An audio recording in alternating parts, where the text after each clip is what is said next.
Fala galera, meu nome é Gilberto Melo e esse é o nosso curso de Bruxaria Natural pela metodologia Espiritualidade Livre e é um prazer imenso estar aqui com vocês. Hoje eu quero falar um pouquinho sobre a história da magia. E falar sobre a história da magia é um aspecto que não tem a ver somente com o lado de vestígios históricos, né? Contar uma história da forma como aconteceu. Porque tudo na magia trabalha o físico, mas também trabalha uma dimensão superior, uma dimensão espiritual, uma dimensão filosófica. Do mesmo jeito que quando nós fazemos ritos, nós movimentamos elementos externos, físicos, para representar contrapartes espirituais.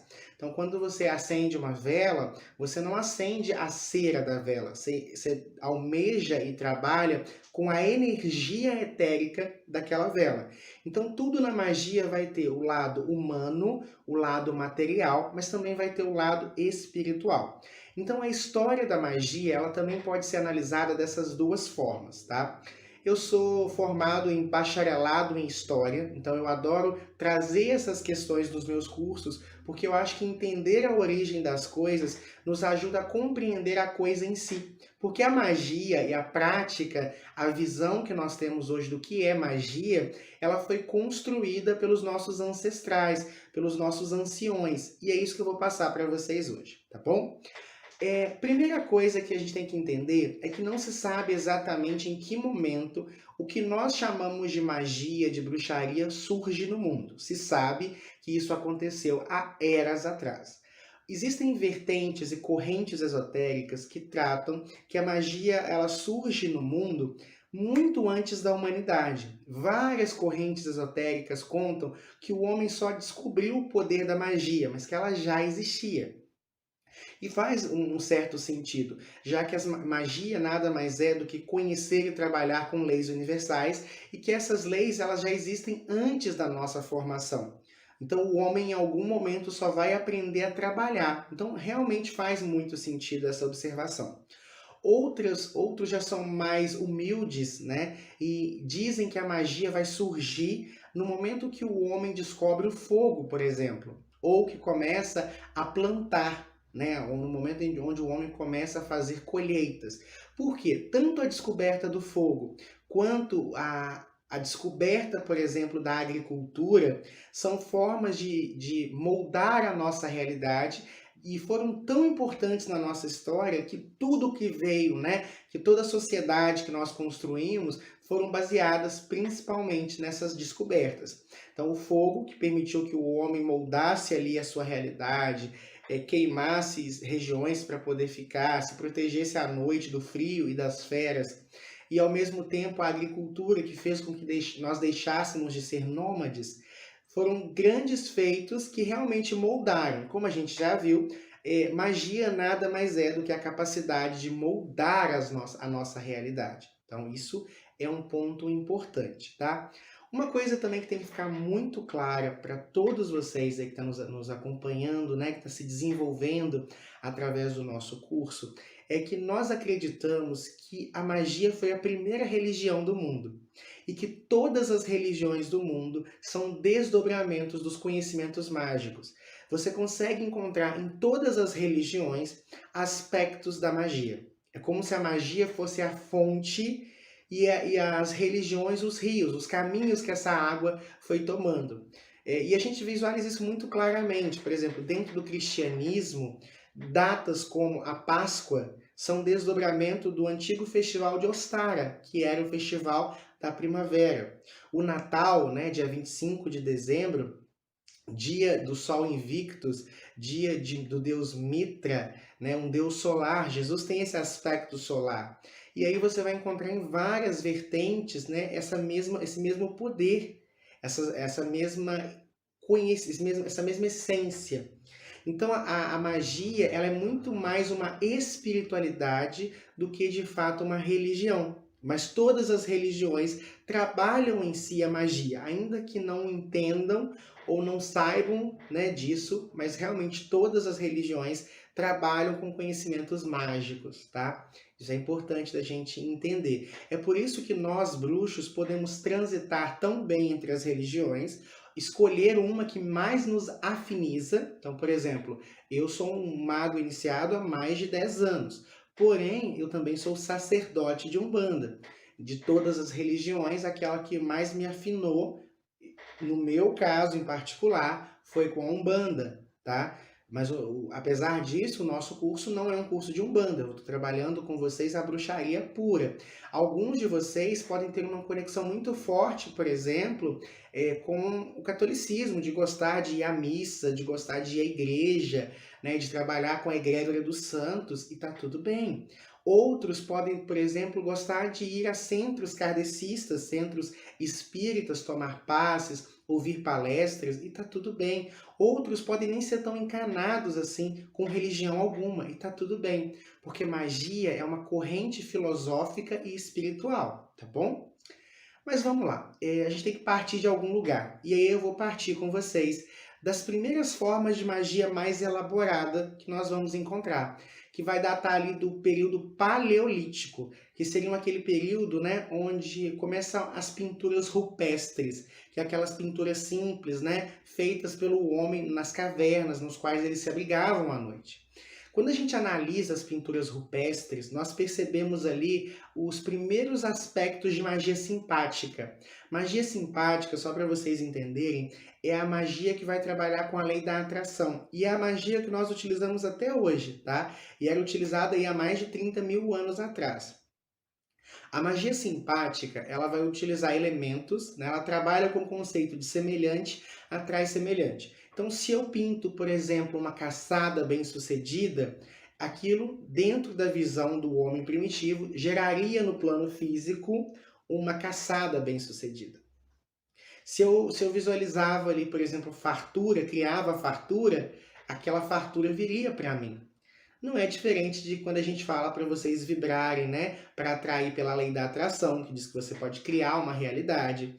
Não é diferente, por exemplo, de alguém que faz uma promessa, tem um problema na perna, e aí assim, leva uma vela em formato de perna para a Aparecida do Norte. Você trabalha conceitos semelhantes. Não é diferente, por exemplo, do bonequinho de vodo, que algumas práticas trabalham.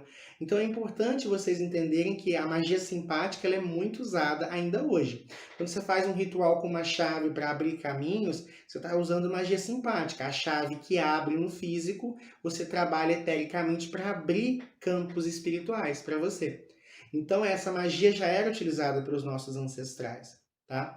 Dentro desse período também, nós temos dois arquétipos que vale ressaltar dentro da história da magia, que ainda é utilizado até hoje, que é o aspecto da deusa e o aspecto do deus, tá? O homem, durante muito tempo, ele via como prosperidade, fartura e algo crucial na vida a alimentação. Então, por exemplo, eu falei com vocês que eu sou sacerdote de Umbanda. Dentro da tradição Yorubá, o orixá que rege a prosperidade é Oxóssis, né, o caçador. Né? Por quê? Porque comida era sinal de sobrevivência. Quanto mais alimento uma região tivesse, melhor eram as condições de vida ali. Então, quando o caçador ele assumia um arquétipo muito importante, porque era ele que caçava o animal e garantia a sobrevivência da tribo. Tá? Então, com o tempo, e o homem tinha essa responsabilidade de caçar, devido ali à sua estrutura física, devido à sua condição mesmo biológica, a natureza foi armando o homem com condições de ser o provedor, né, da caça. Então, com o tempo, foi surgindo o arquétipo do deus caçador. Do deus, né, porque é masculino, porque eram os homens que iam, então a energia era uma energia masculina de ação, representado normalmente com chifres. Por quê? Porque a maior parte dos animais, principalmente daquela região ali do norte da Europa, eram animais com chifres, boi, veado, cabrito, né? Então, assim, o chifre trazia a ideia do animal. Então surgiu o arquétipo do deus, né? Do deus cornífero, do deus chifrudo, de Pan, né? Quernunos, o Homem Verde, que são as divindades que ainda hoje são trabalhadas em correntes, por exemplo, como a Wicca e mesmo a magia natural. Em contraparte, a mulher ela tinha um papel muito importante. Né? Vale ressaltar, por exemplo, que as sociedades no passado, elas de modo geral, eram matriarcais. As mulheres tinham uma ênfase muito grande, ênfase que ainda hoje é dada dentro da bruxaria, tá? Por exemplo, num coven, a palavra da autossacerdotisa vale mais do que a palavra do alto sacerdote, por mais que os dois hierarquicamente estejam no mesmo ponto. Se houver uma divergência, a palavra dela vale mais, pelo aspecto do feminino. O homem precisava, né, que a mulher continuasse gerando filhos. E por mais que o homem faça parte do processo da concepção, é a mulher que gera. Então, a mulher é um portal divino na Terra.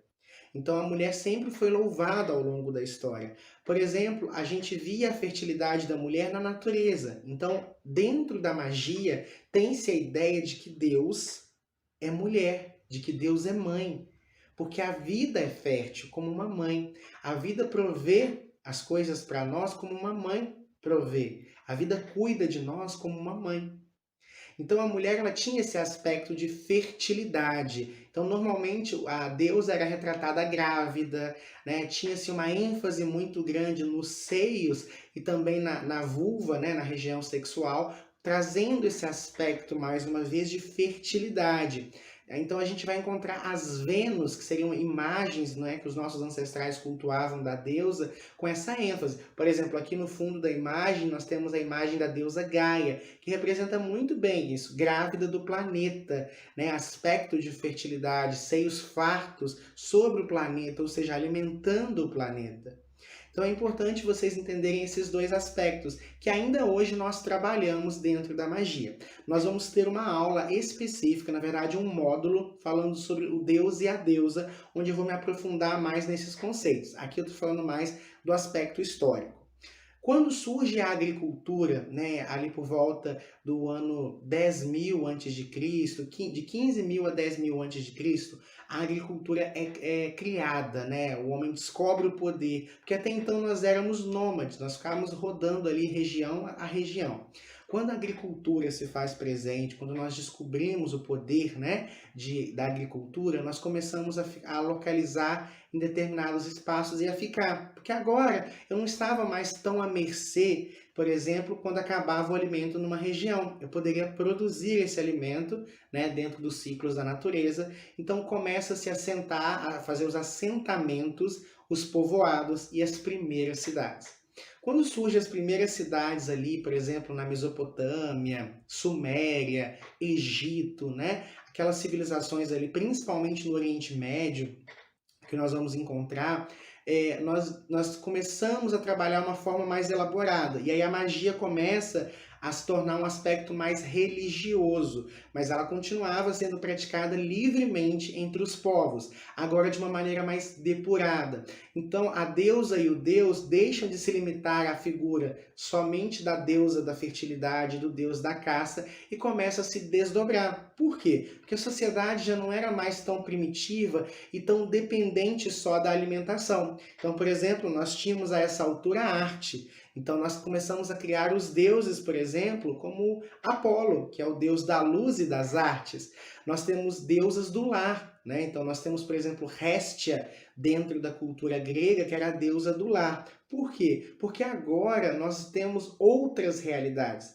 Então começam a surgir novos arquétipos de deuses, de práticas mágicas. Então, por exemplo, dentro da Caldeia vai se desenvolver o conhecimento da astrologia, e a magia vai sendo trabalhada e desenvolvida. Cada povo evoluía em tecnologia, em cultura e também em religiosidade, e quando aquele povo decaía e um outro ascendia, era se aproveitado muitos aspectos daquela cultura e acrescentados outros. Então, por exemplo, nós temos no Antigo Egito muito conhecimento espiritual, né, que é desenvolvido ali e que influencia ainda hoje. Por quê? Porque o Egito vai influenciar mais tarde a cultura romana, os romanos, né, vão dominar praticamente todo mundo conhecido daquela época. Quando o Império Romano cai e começa a surgir os impérios na Europa, né, o catolicismo, o cristianismo rege, esse conhecimento vai sendo levado e a magia continua sendo praticada, só que cada vez mais a magia vai assumindo aspectos de religião. A magia, então, ela vai ficar muito concentrada na região do norte da Europa, dos celtas, né, dos vikings, daquela região ali. Tanto que essa região ficou conhecida como pagãos. Né? O que, que é pagão? Pagão é do campo. Como eles tinham contato ainda muito próximo com a natureza, então eles ainda cultuavam essas práticas ancestrais. Enquanto as civilizações ou as sociedades ditas civilizadas, elas começaram a se afastar dessa questão natural e se tornaram religiões. Os templos substituem as práticas da natureza. Então, pagão, quando a gente fala assim, eu sou pagão, é uma pessoa que cultua a natureza, que tem um contato com a natureza. Então, acontece esse movimento, né, onde cada vez mais a religião vai tomando conta. Quando acontece, por exemplo, a ascensão do cristianismo a partir do século 3, já depois de Cristo, nós temos uma inversão. Então, a religião ela vai se fechando cada vez mais, e aí começou a existir o nós contra eles. Né? Então, começa-se um movimento de apagamento. A bruxaria foi proibida. Tá? Então aí tem todo aquele processo da Inquisição, mas mesmo assim a magia continuava entre o povo, né, principalmente na figura da bruxa, que a gente já até pincelou um pouco aqui no nosso curso, mesmo dentro das universidades, os alquimistas, os magos, né, eles estavam ali fazendo uma magia mais elaborada, que se tornou a chamada magia cerimonial, mas ela continuou sendo praticada, tá? Mas o conhecimento ele era afastado do grande público. Então a magia ela foi se tornando algo pecaminosa pela visão que a igreja trouxe e ao mesmo tempo restrita a grupos muito seletos. Tá? E isso aconteceu até meados dos anos 50. Olha quanto tempo, gente. Do século 3 ao ano 50, houve um processo assim, onde a magia foi assim, martirizada, né? E aí criou-se todo esse estigma. Foram quase 2000 anos de estigma.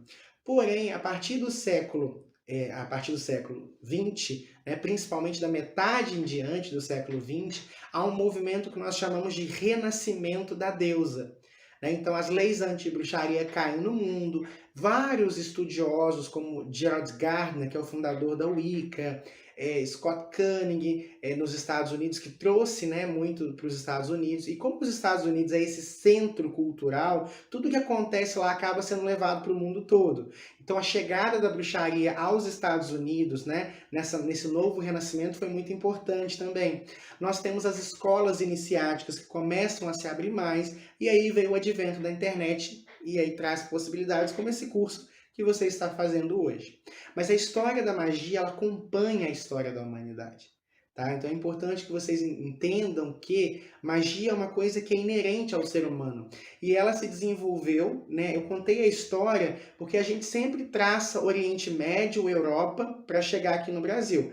Mas vale ressaltar agora no final da aula que ela também aconteceu em outras regiões. Por exemplo, na região da África, nós temos uma magia ancestral poderosíssima, que mais tarde vai se desdobrar em várias outras escolas mágicas, como o Odo nos Estados Unidos, o Vodo no Haiti, a Umbanda, o Candomblé e Quimbanda no Brasil. Tá? Então a religião africana também, né, e são religiões no plural, ela também trabalhou e desenvolveu uma magia muito forte. Mesmo no Extremo Oriente, nós temos uma magia muito mais filosófica, muito mais espiritual, mas também surgem ali várias correntes espirituais ali do Extremo Oriente, tá? Então a magia, ela foi se desenvolvendo em vários lugares, mas basicamente magia é trabalhar com o universo, é trabalhar as leis universais, e é por isso que a magia sempre existiu e sempre vai existir. E toda vez que alguém tocado pela magia começar a entender esses mistérios e a colocar eles em prática na sua vida, com certeza a magia vai trazer bons resultados e a magia vai estar ali com vocês, tá bom? Espero que vocês tenham gostado dessa aula. Foi um pouco longa, porque eu precisava traçar esses pontos com vocês, mas por hoje é só. Muita luz, muita paz, muito equilíbrio e eu vejo vocês na próxima aula. Tchau, tchau!